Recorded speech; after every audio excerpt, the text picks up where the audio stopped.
সাগর পথে ফিশিং বোটে করে মিয়ানমার থেকে ইয়াবা আসছে।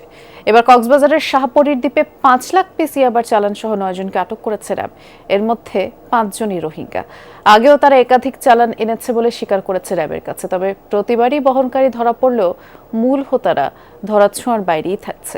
বাংলাদেশের প্রথম 5D AI ইনভার্টার যুক্ত সর্বোচ্চ বিদ্যুৎ সাশ্রয়ী যমুনা এয়ার কন্ডিশনার।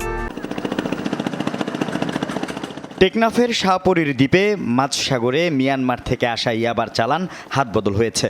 রাতে ফিশিং বোট যোগে চালানটি আসবে চট্টগ্রামে, এমন গোপন তথ্য ছিল র্যাবের গোয়েন্দা টিমের কাছে।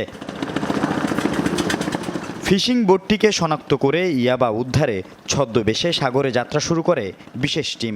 এক পর্যায়ে বোটটি ধরার পর মাছের আড়ালে পলিথিনে মোড়ানো অবস্থায় পাওয়া যায় ৫ লাখ পিস ইয়াবা। আটক হয় ৯ জন মাদক কারবারি।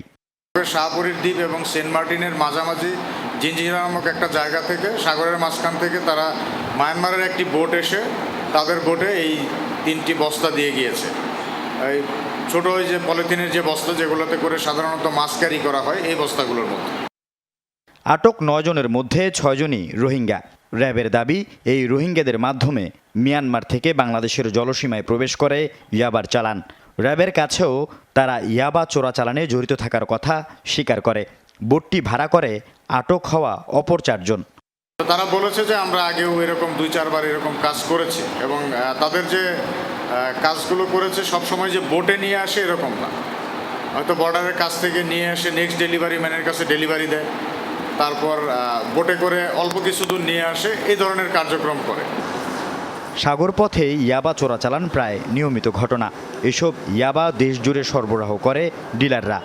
মাঝে মধ্যে অভিযানে বহনকারীরা ধরা পড়লেও মূল হোতারা বরাবরই ধরা ছোঁয়ার বাইরে থাকে।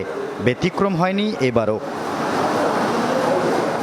আল আমিন শিকদার, যমুনা নিউজ, চট্টগ্রাম।